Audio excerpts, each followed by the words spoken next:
हाँ, कल्पना कीजिए एक ऐसे नए टेक स्टार्टअप की जो बाजार में कदम रखते ही एक बहुत ही अजीब सी घोषणा करता है। अच्छा, कैसी घोषणा? वो स्टार्टअप कहता है कि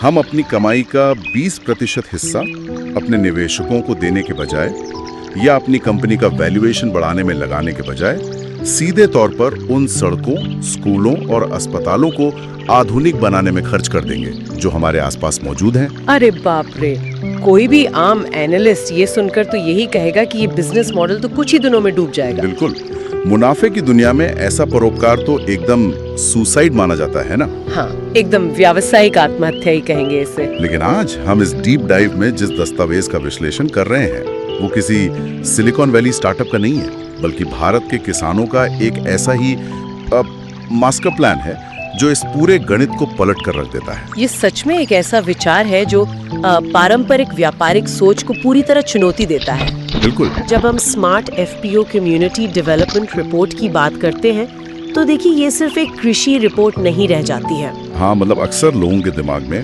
फार्मर प्रोड्यूसर ऑर्गेनाइजेशंस या एफपीओ की छवि एक ऐसी सहकारी समिति की होती है जो सिर्फ किसानों से फसल इकट्ठा करती है। हाँ, और उसे मंडी तक पहुंचाने का काम करती है। लेकिन इस रिपोर्ट में ना बियॉन्ड फार्मिंग यानी खेती से परे की जिस फिलॉसफी पर जोर दिया गया है वो असल में मुनाफा कमाने के साथ साथ एक पूरे ग्रामीण इकोसिस्टम को अपग्रेड करने का ब्लूप्रिंट है। सही कहा। और ये समझना भी बहुत दिलचस्प है कि इस एफपीओ के नाम के आगे जो स्मार्ट शब्द लगा है ना, वो कोई खोखला मार्केटिंग का शब्द नहीं है। एकदम सही। इस रिपोर्ट को गहराई से पढ़ने पर साफ होता है कि स्मार्ट होने का मतलब है आधुनिक सप्लाई चेन का इस्तेमाल करना, डेटा के आधार पर फैसले लेना और बिचौलियों को हटाकर सीधे बाजार तक पहुंच बनाना भी। बिल्कुल। तो इस चर्चा का हमारा मुख्य मिशन भी यही है कि हम ये डिकोड करें कि कैसे एक स्मार्ट व्यावसायिक ढांचा बिना किसी बाहरी दान या सरकारी ग्रांट पर निर्भर रहे ये सब कर रहा है। हाँ, क्योंकि ये ग्रामीण भारत में स्वास्थ्य, शिक्षा और बुनियादी ढांचे को बदलने का एक स्केलेबल मॉडल बन रहा है। तो शुरुआत करते हैं इस पूरे मॉडल की रीढ़ की हड्डी से, जो कि इसका वित्तीय ढांचा है। बिल्कुल, क्योंकि देखिए कोई भी सामाजिक बदलाव या विजन तब तक जमीन पर नहीं उतर सकता जब तक उसके पीछे एक ठोस और टिकाऊ आर्थिक तंत्र न हो। सही बात है। इस रिपोर्ट में सबसे प्रमुखता से द 20% रूल यानी 20% के नियम का जिक्र किया गया है। हाँ, ये वही नियम है ना जिसके बारे में हम शुरुआत में बात कर रहे थे। हाँ बिल्कुल वही। ये एफपीओ अपने तीसरे साल से ही अपने पिछले साल के शुद्ध मुनाफे का 20% हिस्सा एक डेडिकेटेड कम्युनिटी फंड में डालेगा। ये आंकड़ा कागज पर बहुत अच्छा लगता है, लेकिन मुझे यहाँ थोड़ी सी उलझन हो रही है। कैसी उलझन? मतलब रिपोर्ट का अनुमान है कि दूसरे साल के अंत तक ये एफपीओ 10 करोड़ रुपए से ज्यादा का सरप्लस कमा लेगा। हाँ, डेटा तो यही कहता है। और 5 साल के अंत तक कुल मुनाफा 75 करोड़ रुपए से अधिक हो जाएगा, जिसका मतलब है कि कम्युनिटी फंड में लगभग 15 करोड़ रुपए आएंगे। बिल्कुल, 15 करोड़ का एक डेडिकेटेड फंड। तो मेरा सवाल ये है कि एक नई बनी किसानों की संस्था इतनी जल्दी इतना भारी मुनाफा कैसे कमा सकती है? मतलब क्या ये अनुमान कुछ ज्यादा ही आशावादी नहीं है? सतह से देखने पर ये आंकड़े हैरान कर सकते हैं, मैं मानती हूँ, लेकिन इसके पीछे का जो अर्थशास्त्र है ना, वो बहुत ही व्यवहारिक है। वो कैसे? देखिए, पारंपरिक खेती में क्या होता है, किसान और अंतिम ग्राहक के बीच 4 से 5 बिचौले होते हैं। हाँ, और वो मुनाफे का सबसे बड़ा हिस्सा ले जाते हैं। बिल्कुल। तो एक स्मार्ट एफपीओ इस पूरी चेन को एकदम छोटा कर देता है। वे सिर्फ कच्चा माल नहीं बेचते, बल्कि ग्रेडिंग, पैकेजिंग और प्रोसेसिंग करके उसमें वैल्यू एडिशन करते हैं। अच्छा, तो मतलब वो खुद ही एक तरह से मिनी फैक्ट्री की तरह काम कर रहे हैं। सही पकड़े। साथ ही जब हजारों किसान मिलकर बीज या खाद खरीदते हैं तो इकोनॉमीज ऑफ स्केल के कारण उनकी लागत बहुत कम हो जाती है। बल्क में खरीदने का फायदा। बिल्कुल। तो लागत कम होना और तैयार माल की बेहतर कीमत मिलना, यही वो गणित है जो दूसरे साल में 10 करोड़ का सरप्लस पैदा करता है। समझ गया। और एक और बात, क्योंकि ये 20% का हिस्सा रेवेन्यू यानी कुल आय से नहीं निकाला जा रहा है, बल्कि शुद्ध मुनाफे से निकाला जा रहा है। हाँ, प्रॉफिट यानी मुनाफे से निकाला जा रहा है। इसलिए ये एफपीओ के अपने व्यापारिक विस्तार को कोई नुकसान नहीं पहुंचाता। ये एक बहुत ही महत्वपूर्ण स्पष्टीकरण है। मतलब ये किसी बाल्टी में पानी भरने से पहले उसके सुराख बंद करने जैसा है। बहुत ही सटीक उदाहरण है ये। जब लीकेज बंद हो गई तो मुनाफा अपने आप बढ़ गया, और मुझे लगता है कि इसी मुनाफे को वापस समाज में निवेश करने की प्रक्रिया को रिपोर्ट में वर्चुअस साइकिल या समृद्धि का चक्र कहा गया है। हाँ, एकदम सही। और ये जो समृद्धि का चक्र है ना, ये कॉर्पोरेट दुनिया के आम CSR यानी कॉर्पोरेट सोशल रिस्पॉन्सिबिलिटी से बहुत अलग है। हाँ, क्योंकि CSR में तो अक्सर पैसा किसी दूर दराज के NGO को दे दिया जाता है। बिल्कुल, महज एक कानूनी खाना पूर्ति के लिए।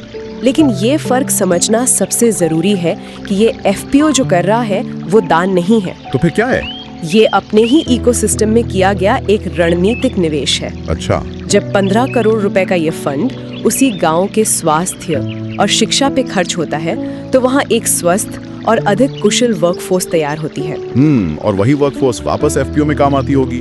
बिल्कुल, यही कुशल लोग जब वापस FPO के ऑपरेशंस, उसकी प्रोसेसिंग यूनिट्स या सप्लाई चेन को संभालते हैं तो उनकी काम करने की क्षमता बेहतर होती है, जिससे अंततः FPO का व्यवसायिक मुनाफा और भी ज्यादा बढ़ता है। सही कहा।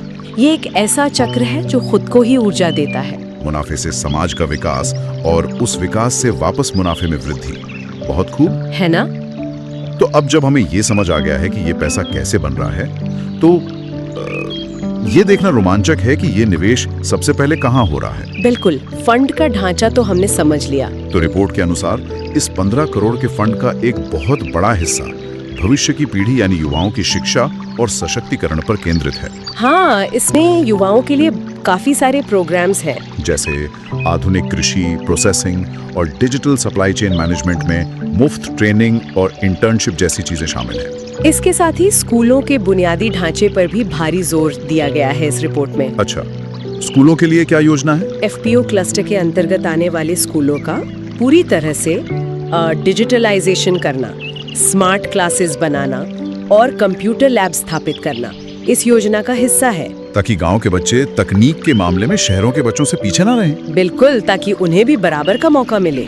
लेकिन देखिए, रिपोर्ट के इस हिस्से में एक ऐसी चीज है जिस पर मुझे थोड़ी बहस करने की जरूरत महसूस हो रही है। अच्छा, कौन सी चीज? इसमें लिखा है कि युवाओं को प्रतिष्ठित परीक्षाओं जैसे JEE, नीट और UPSC के लिए मुफ्त ऑनलाइन कोचिंग दी जाएगी। हाँ, ये एक बड़ा कदम है। लेकिन अगर हम गांव के युवाओं को ऐसी राष्ट्रीय स्तर की परीक्षाओं के लिए तैयार कर रहे हैं, तो क्या अनजाने में ही सही हम उन्हें गांव छोड़कर बड़े शहरों में बसने के लिए प्रेरित नहीं कर रहे हैं? ये सवाल उठना लाजमी है। मेरा मतलब है कि अगर कोई बच्चा इंजीनियर या IAS अफसर बन जाता है, तो वो वापस उस FPO में काम करने क्यों आएगा? क्या ये प्रतिभा पलायन या ब्रेन ड्रेन को संस्थागत रूप देना नहीं है? आपकी ये चिंता बहुत ही अस्वाभाविक है और अक्सर ग्रामीण विकास की हर बहस में ये सवाल उठता ही है। हाँ, क्योंकि गांव का पैसा लग रहा है और टैलेंट शहर जा रहा है। बिल्कुल, लेकिन इस स्मार्ट FPO मॉडल का नजरिया इस मामले में बहुत ही संतुलित और परिपक्व है। अगर ध्यान से देखें तो ये मॉडल युवाओं को एक ही सांचे में ढालने की कोशिश नहीं कर रहा है। मतलब ये उन्हें चुनने की आजादी दे रहा है। जो युवा आसमान छूना चाहते हैं, डॉक्टर या सिविल सर्वेंट बनना चाहते हैं, FPO उनके रास्ते में दीवार नहीं बन रहा है, बल्कि उन्हें वो संसाधन दे रहा है जो अक्सर आर्थिक तंगी के कारण उन्हें नहीं मिल पाते। बिल्कुल सही, ये उनकी उड़ान के लिए एक सपोर्ट है। ठीक है, पर जो गांव में ही रहना चाहते हैं उनके लिए क्या विकल्प है? यहीं पर रिपोर्ट का इनोवेशन इंक्यूबेशन फंड तस्वीर में आता है। इनोवेशन इंक्यूबेशन फंड, ये क्या है? ये 10 लाख रुपए का एक फंड है जो खास तौर पर उन युवाओं के लिए रखा गया है जो अपने इलाके में रहकर ही कोई नया उद्यम या बिजनेस शुरू करना चाहते हैं। अच्छा, इसे थोड़ा और जमीन से जोड़कर देखते हैं। हाँ, बिल्कुल। मान लीजिए किसी इलाके में टमाटर की बहुत खेती होती है, लेकिन सही कोल्ड स्टोरेज ना होने की वजह से 30% फसल हर साल सड़ जाती है, जो कि हमारे यहाँ बहुत आम बात है। बिल्कुल। अब गांव का ही कोई युवा जिसने डिजिटल सप्लाई चेन की ट्रेनिंग ली है, इफ इंक्यूबेशन फंड की मदद से एक छोटे स्तर का सोलर पावर आधारित कोल्ड स्टोरेज का समाधान तैयार कर सकता है। एकदम सही। मतलब वो एक लोकल समस्या सुलझा रहा है, अपना बिजनेस बना रहा है और FPO को भी फायदा पहुंचा रहा है। ये एक बहुत ही सटीक उदाहरण है। इस दृष्टिकोण से अगर आप देखें तो न तो शहर जाने वालों को रोका जा रहा है और न ही गांव में रुकने वालों को बिना अवसरों के छोड़ा जा रहा है। हाँ, ये प्रतिभा को बांधने के बजाय उसे हर दिशा में फलने फूलने का मौका दे रहा है। बिल्कुल। तो शिक्षा और कौशल के बाद जो अगली सबसे बड़ी चुनौती किसी भी ग्रामीण अर्थव्यवस्था के सामने आती है वो है स्वास्थ्य। हेल्थ केयर सबसे जरूरी है। बिल्कुल। एक बहुत ही कुशल और शिक्षित युवा भी कुछ नहीं कर सकता अगर उसके परिवार की सारी जमा पूंजी किसी एक बीमारी के इलाज में खत्म हो जाए। सही बात है। इस रिपोर्ट के स्वास्थ्य या होलिस्टिक हेल्थ केयर वाले खंड ने मुझे सबसे ज्यादा सोचने पर मजबूर किया, क्योंकि इसमें स्वास्थ्य की परिभाषा सिर्फ इंसानों तक सीमित नहीं रखी गई है। हाँ, ग्रामीण भारत में स्वास्थ्य को एक अलग चश्मे से देखने की जरूरत होती है और ये रिपोर्ट ठीक वही करती है। तो क्या क्या योजनाएं हैं इसमें? इंसानों के लिए इसमें तीसरे साल से मोबाइल आयुर्वेदिक डिस्पेंसरी का प्रावधान है और ये कोई छोटी मोटी पहल नहीं है। अच्छा, इसका स्केल क्या है? 5वें साल तक ऐसी 6 यूनिट्स काम करने लगेंगी, जिनमें हर एक में एक डॉक्टर, एक नर्स और पूरा सपोर्ट स्टाफ होगा। अरे वाह, एक पूरी चलती फिरती डिस्पेंसरी। बिल्कुल। ये डिस्पेंसरियां हफ्ते में 6 दिन काम करेंगी और 10-10 गांवों के क्लस्टर्स में जाकर घर द्वार पे इलाज देंगी। पर इंसानों के इलाज के साथ साथ इन्होंने जो मोबाइल वेटरनरी क्लिनिक यानी पशु चिकित्सा का ढांचा तैयार किया है, वो मुझे इस मॉडल का असली गेम चेंजर लगा। हाँ, वो बहुत ही इनोवेटिव है। 5वें साल तक 6 मोबाइल पशु क्लिनिक भी पूरी तरह से सक्रिय हो जाएंगे, जो टेली काउंसलिंग, टीकाकरण और यहाँ तक कि आर्टिफिशियल इंसेमिनेशन जैसी सेवाएं देंगे। बिल्कुल, घर बैठे ये सारी सुविधाएं मिलेंगी। ये बिल्कुल आजकल के उन शहरी health care on wheels subscription की तरह है। लेकिन यहाँ सबसे बड़ी बात यह है कि किसान की सबसे बड़ी आर्थिक पूंजी यानी उसके पशुओं को इस मेडिकल कवरेज का वीआईपी मेंबर बना दिया गया है। सही कहा। और इस होलिस्टिक अप्रोच के पीछे का जो अर्थशास्त्र है ना, वो बहुत गहरा है। वो कैसे? जरा सोचिए, भारत के ग्रामीण इलाकों में परिवारों को गरीबी रेखा से नीचे धकेलने का सबसे बड़ा कारण क्या है? कर्ज। हाँ, पर वो कर्ज होता क्यों है? वो होता है out of pocket medical expense की वजह से, यानी बीमारी पर अचानक होने वाला भारी खर्च। हाँ, इसे एक उदाहरण से समझना बहुत आसान हो जाता है। बिल्कुल, बताइए। सोचिए, एक किसान की फसल इस बार बहुत अच्छी हुई है। वो खुश है कि इस बार कुछ बचत होगी। अचानक उसकी सबसे अच्छी नस्ल की दुधारू भैंस बीमार पड़ जाती है। गांव में कोई अच्छा पशु चिकित्सक नहीं है, तो उसे शहर जाना पड़ेगा। हाँ, उसे एक पिकअप ट्रक किराए पर लेना पड़ता है। भैंस को लादकर 50 किलोमीटर दूर शहर के अस्पताल ले जाना पड़ता है। इलाज, दवाइयों और परिवहन का बिल 15,000 रुपए तक पहुंच जाता है। बाप रे, ये तो बहुत बड़ा खर्चा है। बिल्कुल। एक ही झटके में उसके पूरे साल की अतिरिक्त कमाई खत्म हो जाती है और शायद उसे साहूकार से कर्ज भी लेना पड़े। और यही वो कर्ज का जाल है जिसे ये एफपीओ मॉडल तोड़ना चाहता है। हाँ, जब 120 गांवों के क्लस्टर में इंसानों और पशुओं दोनों का इलाज मुफ्त या बेहद रियायती दरों पर उनके दरवाजे पर पहुंचने लगेगा, तो बीमारी पर होने वाला ये अचानक खर्च लगभग खत्म हो जाएगा। और इसका सीधा असर किसानों की आर्थिक झटके सहने की क्षमता यानी इकोनॉमिक रेजिलियंस पर पड़ेगा। बिल्कुल। स्वास्थ्य यहाँ सिर्फ एक बुनियादी अधिकार नहीं है, बल्कि ये गरीबी दूर करने और बचत बढ़ाने का एक बहुत शक्तिशाली आर्थिक टूल है। तो एक तरह से एक मोबाइल डिस्पेंसरी सिर्फ दवाइयाँ नहीं बांट रही है, वो असल में लोगों की बैलेंस शीट को सुरक्षित कर रही है। क्या बात है, बहुत अच्छे से समझाया आपने। तो व्यक्तिगत और पारिवारिक स्तर पर शिक्षा और स्वास्थ्य को सुरक्षित करने के बाद ये रिपोर्ट एक कदम और आगे बढ़ती है। हाँ, ग्रासरूट गवर्नेंस की तरह। बिल्कुल, ये ग्रासरूट गवर्नेंस और पूरे इलाके के बुनियादी ढांचा या इंफ्रास्ट्रक्चर की बात करती है। इसमें पंचायत के साथ मिलकर काम करने पर जोर है। जैसे कि इसमें वृंदावन ग्राम इनिशिएटिव का जिक्र है, जिसके तहत एफपीओ पंचायत को कल्याणकारी योजनाओं के लिए 20 लाख रुपए का फंड देगा। और साथ ही फार्मर फील्ड स्कूल खोलने की बात भी है इसमें। हाँ, फार्मर फील्ड स्कूल एक बहुत ही रणनीतिक कदम है। यहाँ किसानों को नेचुरल फार्मिंग यानी प्राकृतिक और रसायन मुक्त खेती की ट्रेनिंग दी जाएगी। अच्छा, प्राकृतिक खेती। और देखिए, ये सिर्फ पर्यावरण बचाने की कोई फैंसी मुहिम नहीं है। तो फिर इसका मुख्य उद्देश्य क्या है? रासायनिक खादों और कीटनाशकों पर किसानों का बहुत ज्यादा पैसा खर्च होता है। प्राकृतिक खेती से ये इनपुट कॉस्ट घटती है, लागत कम हो जाती है और लंबे समय में मिट्टी की उपजाऊ क्षमता बनी रहती है, जो कि असल में भविष्य के मुनाफे की गारंटी है। ये सब तो बहुत तार्किक लगता है, लेकिन इंफ्रास्ट्रक्चर वाले इस हिस्से में एक ऐसा प्रस्ताव है जिसने मुझे पढ़ते ही चौंका दिया। कौन सा प्रस्ताव? रिपोर्ट में लेजिस्लेटिव डेवलपमेंट पार्टनरशिप नाम की एक योजना है। हाँ, इसके मुताबिक एफपीओ चौथे या 5वें साल में अपनी मेहनत की कमाई से लगभग 2 करोड़ रुपए सीधे लोकल एमएलए डेवलपमेंट फंड यानी विधायक निधि में दान करेगा ताकि बड़े पब्लिक प्रोजेक्ट्स बनाए जा सके। हाँ, ये पॉइंट थोड़ा विवादित लग सकता है। मुझे तो ये सुनकर थोड़ा अजीब लगा। हम अक्सर सुनते हैं कि नेता जनता के विकास के लिए फंड देते हैं या कई बार वो फंड सिस्टम में ही कहीं खो जाता है। ऐसा होता तो है। लेकिन आम नागरिक अपना पैसा इकट्ठा करके राजनेताओं के फंड में डाल रहे हों, ये कुछ उल्टा और काफी जोखिम भरा नहीं लगता? आपकी ये प्रतिक्रिया बहुत लाजमी है।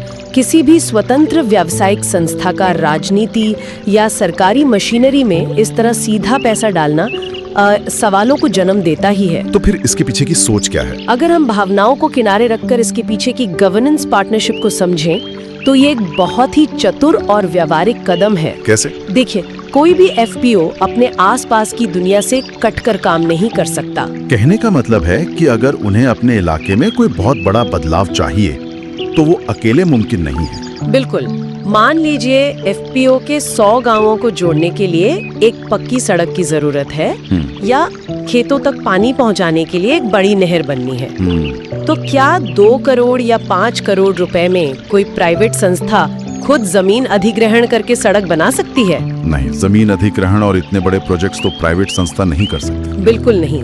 ये काम सरकारी मशीनरी ही कर सकती है जिसके पास बड़े बजट और अधिकार होते हैं। अच्छा, तो ये 2 करोड़ रुपए असल में एक कैटलिस्ट या उत्प्रेरक का काम कर रहे हैं? सही शब्दों में कहें तो हाँ, एफपीओ ये 2 करोड़ रुपए विधायक निधि में इसलिए दे रहा है ताकि वो सरकार को किसी बड़े प्रोजेक्ट के लिए प्रेरित कर सके। मतलब एक तरह से सीड फंडिंग दे रहा है। एकदम सही।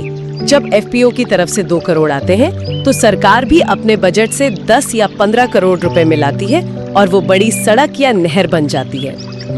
अकेले 2 करोड़ में कुछ नहीं होता। बिल्कुल, लेकिन सरकार के साथ जुड़कर वही 2 करोड़ एक बहुत बड़ा बुनियादी ढांचा खड़ा कर देते हैं जिसका सबसे बड़ा आर्थिक फायदा अंततः एफपीओ के किसानों को होता है। तो ये सिस्टम से टकराने के बजाय एक आधिकारिक और पारदर्शी तरीके से सिस्टम का इस्तेमाल करने की रणनीति है। हाँ, इससे आप स्मार्ट गवर्नेंस कह सकते हैं। ये नजरिया तो पूरी तस्वीर ही बदल देता है।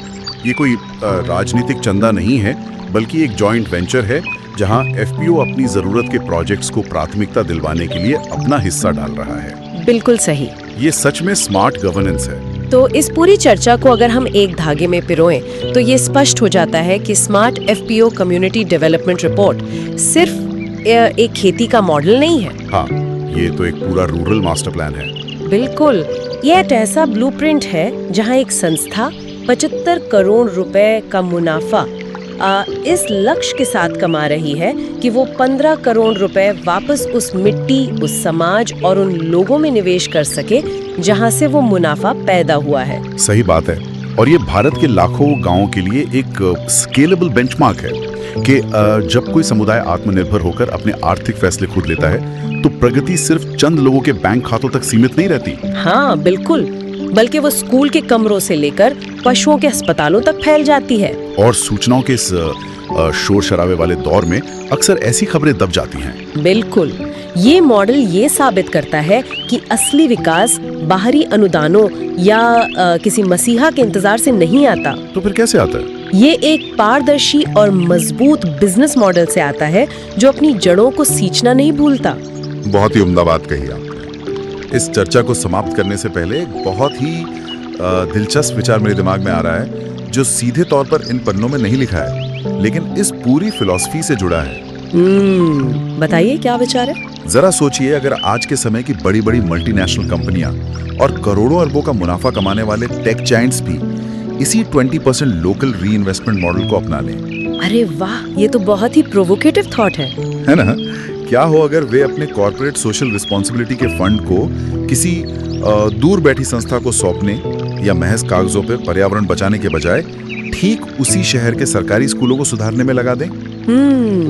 वहीं के अस्पतालों को आधुनिक बनाने में लगा दें। बिल्कुल, और उसी शहर की हवा और झीलों को ठीक करने में लगा दें जहां उनके खुद के कर्मचारी रहते और काम करते हैं। सच में, अगर ऐसा हो जाए तो शहरों की सूरत ही बदल जाएगी। असंभव नहीं है। सही सवाल है। मुनाफे और परोपकार के बीच जो एक दीवार खड़ी कर दी गई है, इस एफपीओ मॉडल ने दिखा दिया है कि वो दीवार असल में एक भ्रम है। बिल्कुल। तो अगले बार जब ऐसी किसी बड़ी कंपनी के भारी भरकम मुनाफे की खबर सामने आए तो ये सवाल उठना लाजमी है कि उस मुनाफे ने उस जमीन और उस समाज को क्या दिया जिसने उसे पनपने का मौका दिया था। एकदम सही बात है। इसी विचार के साथ आज के इस डीप डाइव और गहन विश्लेषण को यहीं विराम देते हैं।